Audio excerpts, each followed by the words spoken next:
Après avoir dimensionné la semelle des fondations, tout à l'heure, nous allons voir encore la deuxième formation qui pourra vous aider de bien maîtriser comment dimensionner un socle des fondations des A à Z. Socle des fondations, communément appelé également phi-colonne. Généralement, c'est la même chose. Donc, on peut dire soit le phi, colonne, tout comme en socle des fondations, eh bien, nous parlons le même langage. Alors, ensemble avec moi, je vais vous montrer actuellement, premièrement, comment vous serez à mesure de trouver d'abord les socles les plus sollicités, enfin de passer directement donc au dimensionnement. Alors, si vous êtes prêts, on y va.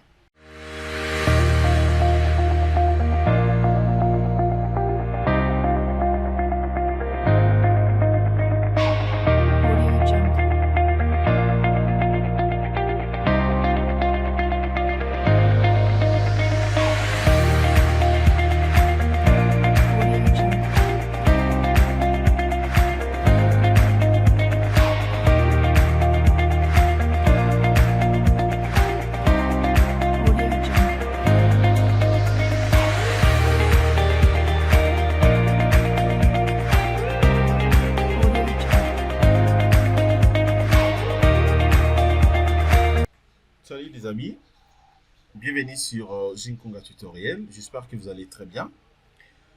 Nous allons continuer nos séries de formations. Maintenant, nous allons voir comment dimensionner un socle de fondation des A à Z. Alors, comme vous le savez très bien, un socle de fondation, justement, se situe à la partie infrastructure de l'ouvrage, c'est-à-dire c'est la partie qui est justement ancrée dans le sous-sol. OK? Alors, la première des choses à voir avant de passer au dimensionnement, vous êtes obligé d'abord de trouver les socles qui reçoivent une forte sollicitation. Alors, n'allez pas loin puisque c'est simple à repérer. Déjà, on avait trouvé que le nœud qui recevait une forte sollicitation, c'était le nœud numéro, je crois c'est 413, c'était à ce niveau ici. OK? Voilà, étant donné que déjà les nœuds qui reçoivent une forte sollicitation, c'est ici. Alors, si je vais par exemple trouver tout simplement les socles qui reçoivent une forte sollicitation, donc ça sera justement ces socles, les socles numéro 413, donc 419. Regardez le numéro ici, c'est 419. OK? Donc, c'est ça les socles qui reçoivent une forte sollicitation. Alors, pour bien vérifier ça, pour que vous soyez vraiment rassuré que c'est ça les bons socles, je peux vous prouver ici. Je vais rentrer tout simplement sur effort. Voilà, je viens sur effort. Regardez ici. Le nœud qui recevait une forte sollicitation, c'était le nœud numéro 413. Alors, la barre, c'est le numéro 419. Donc, c'est ça les socles. Donc, c'est pour dire que les socles, c'est le numéro 419. OK? Alors, je vais rentrer ici. Comment trouver ces socles d'une manière automatique? Je viens là. Je vais mettre tout simplement le numéro 419. Et je fais Enter. Vous allez voir que ça va sélectionner donc le même socle. Donc, c'est ça exactement. C'est le socle que je vous avais montré. Maintenant, étant donné que le socle est sélectionné, je peux passer au dimensionnement. Pour les dimensionner, c'est simple. Je viens là, je prends dimensionnement. Ferraillage réel, élément béton armé, je clique. Voilà, je vais patienter.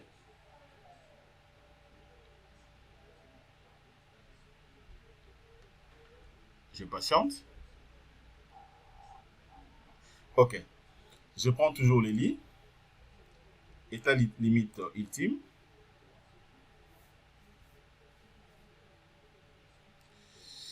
Voilà, tout est là. Donc, vous avez la hauteur totale.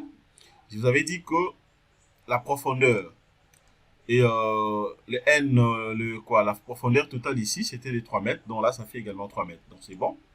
OK. Maintenant, je vais faire quoi? Je viens au niveau des paramètres de l'étage. OK. Je viens au niveau des paramètres de l'étage. Déjà, ces niveaux ici, hormis donc... Attendez, je vais zoomer ça très bien pour que vous puissiez voir. Voilà, même la disposition par rapport à la cotation.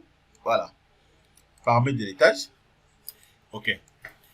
Donc, là déjà, la hauteur définie ici, ça dit les 3 mètres, c'est hormis la partie supérieure, hein, puisque il faut comprendre que La cotation ici, on a pris même la hauteur de, disons comment, la hauteur de la longue ligne. Ok, mais si vous prenez d'axe en axe, donc ça sera ça. Maintenant, étant donné que la profondeur que moi j'ai considérée ici, c'est une profondeur de 3 mètres. Ok, c'est une profondeur de 3 mètres. Alors, je suis censé de bien réfléchir comment est-ce que je peux dimensionner les socles des fondations que vous voyez ici, pour ne pas commettre des erreurs. Je vous avais dit que c'est un projet réel. Alors, de 2,80 m, c'est cette profondeur que j'avais définie d'abord par défaut, puisque je vous avais dit que la hauteur, ça peut varier. Donc, la hauteur que moi j'ai utilisée ici pour les dimensionnements, c'est une hauteur de 3 mètres. Mais pendant la réalisation, si par contre déjà à 2,80 m, et on s'est dit que c'est bon, et ben je peux poser directement mes semelles là-dessus, il n'y a aucun souci. Ok? Mais qu'à cela détienne, je suis maintenant obligé de corriger ici. Je vais prendre cette hauteur code du niveau. Je vais ajouter le 20 pour avoir 3 mètres. Je clique sur OK. Voilà, je clique sur OK. Et puis, je viens là. Maintenant, qu'est-ce que je fais également? Là, c'est bon. Je confirme, je clique sur OK. Alors, option de calcul. C'est pas compliqué. Bon, je vais dimensionner ça en compression simple. Je prends compression simple ici. Voilà, de l'autre côté, c'est bon. Optimisation de géométrie, tout est fixé sur OK, puisque ça a été défini depuis la modélisation. Voilà, dimensionnement, flexion simple. Ici, bon, je vais... ça dépend de la procédure que vous voulez utiliser pendant le dimensionnement. Compression simple, bon, je laisse ça comme ça, c'est bon déjà pour moi. 25, je vais confirmer seulement poids volumique.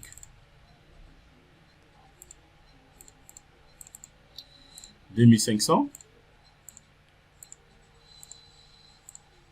14, c'est bon. Et puis, acier longitudinal. Ici, je prends haute adhérence 400. Haute adhérence 400, ici, je prends barre de 14. De l'autre côté aussi, je prends 6 et 8. Voilà. Et puis, OK. Alors, maintenant, disposition des ferraillages. Nombre max de barres dans le faisceau, je prends une barre, une barre. De l'autre côté, je peux laisser automatique. Je vais générer les armatures de construction. Il fera les choix. Transversal ici. Bon, je prends. C'est comme on avait défini de l'autre côté. Hein. Ok, donc je prends 20, 20. Là aussi, je prends 20. Et là, je prends également 20. Ok. Alors, je vais cliquer sur armature de construction, ça sera, je prends ça à 0,80 par rapport au diamètre minimal. Forme, la forme ici je prends 10. Et puis les crochets sera donc dans l'autre sens. Voilà. Puis OK. La géométrie, je n'en ai plus besoin puisque c'était déjà défini. Je l'avais déjà défini depuis. Et donc, je n'en ai plus besoin. Attendez, je vais patienter un peu. Voilà. Je n'en ai plus besoin. Modèle d'efflamement. Je prends ça, je clique sur OK. Je prends également ça, je clique sur OK. Puis j'applique.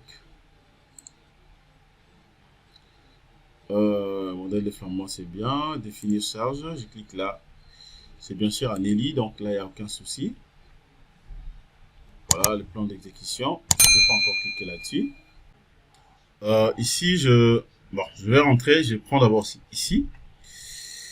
Voilà, je rentre d'abord au niveau de modèle d'efflamement. Tous les deux côtés, c'est défini, donc c'est bon. Je définis pour les deux. OK, j'applique. Et puis, c'est bien déjà pour moi.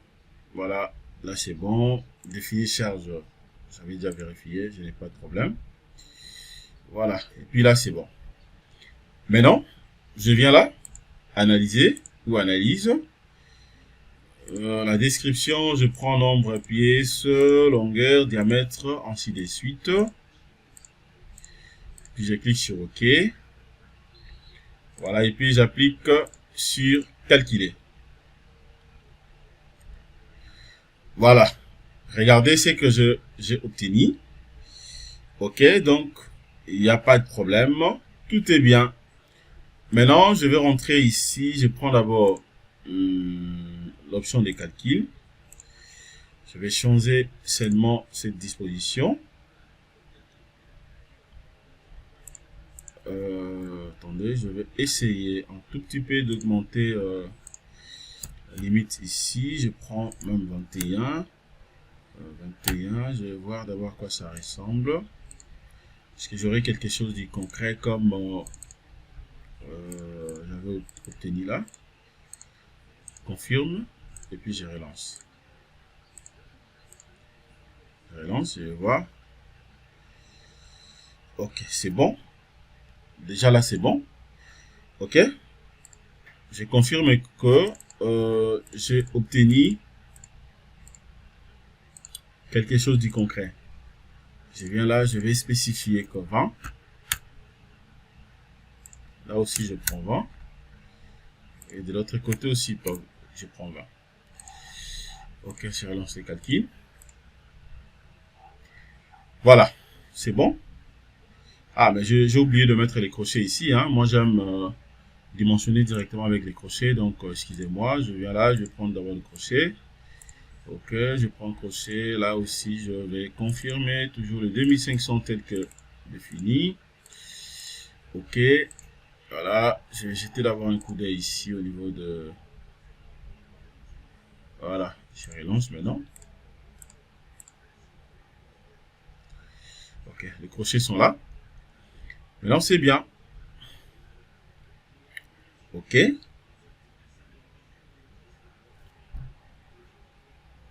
Voilà, maintenant c'est bon.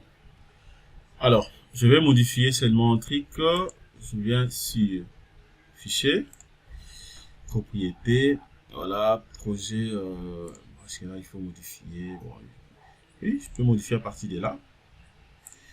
Projet d'un immeuble R+4 commune de Kinshasa. Socle.